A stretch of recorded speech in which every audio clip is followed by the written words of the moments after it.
September 11th, 2001, a date which will live in infamy. Did I, hold on. Let me check this out here.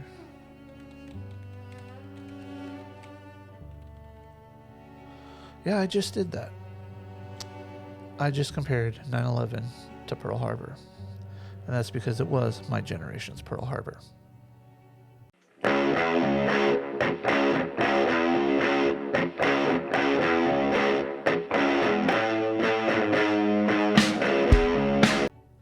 Hey everybody, welcome to Thoughts by Jay Brown. I'm sorry that I'm not posting as regularly as I wanted to this year, but again, I had to change of plans. I'm starting up my own business and that takes most of my attention. So, with that, let's talk about 9/11. Not the history, not the military aspects of it, not the current troop withdrawal and leaving of Afghanistan before the end of August. No. We're going to talk about what 9/11 means to me and where I was when 9/11 happened. So, yes, I introed this very tongue-in-cheek, but not meant as a disrespect to the families, not meant as a disrespect to anybody that lost their lives or anybody that suffered from people losing their lives. It is a tragic moment in history, but so is Pearl Harbor. And the comparisons there don't stop there. People join the military to join World War II after Pearl Harbor. Some were drafted, some joined. Fast forward to 2001, after we found out what had happened, who was taking responsibility, people were wanting to join the military to go kick some ass. And I don't blame them. However, I was actually already in the military at the time, along with a couple of friends. I have a couple of friends that joined after, or joined the National Guard after as well. But to be serious for this, I don't think does the impact of it justice either, but nor does taking this too lightly. So if you were offended by that joke at the beginning, or that tongue-in-cheek moment, I'm sorry you feel that way, but at the same time, I feel that it is necessary for life, for people to be able to express themselves. And with that, let's talk about where I was when September 11th happened, 2001. We were in off-crew period. We just turned over the submarine, the USS Michigan, SSBN 727, to the Gold Crew. We were in dry dock at the time. We had several holes. We had several things being worked on at the time. I was part of the paint crew. We were dealing with some major stuff as part of the refit. Some refit periods, you're right in the water. You can get ready to go to sea in a moment's notice. But when you're in dry dock, that's quite the evolution to get out, let alone get in to a dry dock. But I didn't have duty. I wasn't aware of what was going on because at 8:46 in the morning Eastern time, that's 5:46 in the morning Pacific time, I was unaware of what happened. I got up, went to breakfast at the dining hall. That's when I first found out, and this was like 6:37 in the morning when that happened. So I immediately caught the next bus down to the piers as soon as I got done eating. Went into work, found out that we're trying to get everybody on base that lives off base because we've got to work overtime to get this stuff done. You got a team, specifically my team, we're supposed to be prepping for new paint, which is needle gunning in the superstructure, needle gunning in every area. We're putting all that on hold, slapping some coats of primer and paint on it to get it out of the dry dock in the next couple days, while everywhere else is trying to get, the SKs, the CHOP, the mess specialists at the time, they're all trying to get the ship supplied, ready to go. The crane operators work overtime, not just with our ship, but with all the ships that were there. And it was a very somber moment. And it wasn't until a few days later that we found out that we were actually off-crew. Ships had to designate people to go stand watch at the Hood Canal Bridge to make sure that nobody was trying to ram a ship or a plane into the Hood Canal Bridge to basically block the submarines from coming out or coming back in to replenish. Now, there are ways for us to still do crew changeovers, still do things, but at the same time, it wouldn't work the way we normally do it. So, going back to September 11th, I had plans with friends to go out that day, and I had to call them all up and be like, look, I can't get off base, and there's no way I'm even going to try. And there are my friends that were down at PSNS, Puget Sound Naval Shipyard.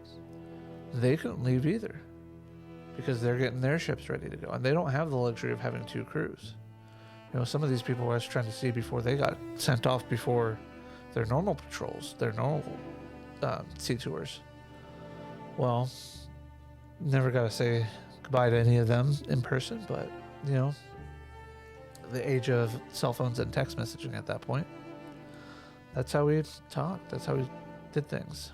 So, and then after that, it was once we got everything calmed down in the next couple days, found out that the ship didn't have to get ready to go to sea. We went kind of back to normal. We went back to doing normal duty shifts, doing normal work, finished up what we were trying to do, which meant gunning all that paint off in rust that we just covered the rust with, and do a proper job of it. The other work that had been commenced and was in the middle of being closed up was recommenced. So,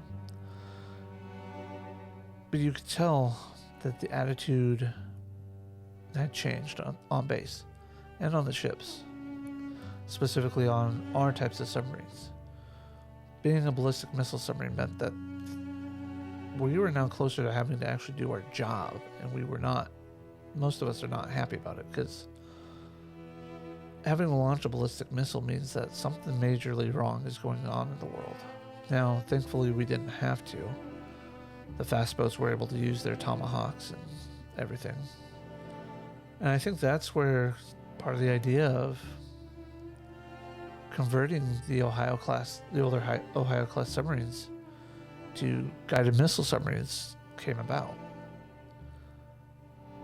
Is it now gave them much more tactical advantage with more missile tube loadouts, SEAL team egresses and deliveries, Anyways, I'm rambling here, but after we were allowed to leave the base, you could see, even in our little town of Silverdale, and Bremerton, but I mostly hung around in Silverdale, the civilians were shaken. And as they should, because, if New York is attacked and DC is attacked, what's to stop Los Angeles? What's to stop Seattle from being attacked? What's to stop places like, Disneyland or Disney World being attacked? All these different, decadences that we take for granted, that other countries don't like. Symbols of our capitalistic ways, symbols of our willingness to be individuals and decide what we want to do, are being attacked, or were being attacked. As the news came out about other things, you learned about Flight 93. You learned, what had taken place after they got the black boxes and everything. And then you started getting the various conspiracy theories. And I'm just, to this day, I'm still saddened by what happened. I have friends from my days on the boat that had friends in the Pentagon that they lost. I'm sure some of them had family members in the World Trade Centers or friends in the World Trade Center as well. Because we had people from all over the country. And they have friends and family all over the country as well. So it's like the impact, while it might not have directly impacted me personally, I know it impacted them, and it impacts them to this day. September 11th to me is a solemn day. It's a day that, while you may see me, especially on Veterans Talk Weekly, joking and having some fun, deep in the back of my mind, I'm thinking about, what would have happened if Al Qaeda got a hold of a major cargo ship, or got a hold of, something else, and crashed it into Hood Canal Bridge, or did something like crash into the Space Needle, or took out, something in Portland, or, anywhere near where I was. That's kind of where it hits me, just, yeah. So I'm going to end this video not with my usual credit scenes. I'm going to end it with about 1 minute of silence and just ask you to remember the events of September 11th. And I'm going to ask you to remember that there are people that were and still are affected to this day by it. And I'm not just talking about the men and women that have gone over and sacrificed themselves. I'm not just talking about the first responders and the civilians and everybody else that lost their life that day and their families. I'm talking about all of us, all over the world. We have been impacted by that day. And we just need to remember that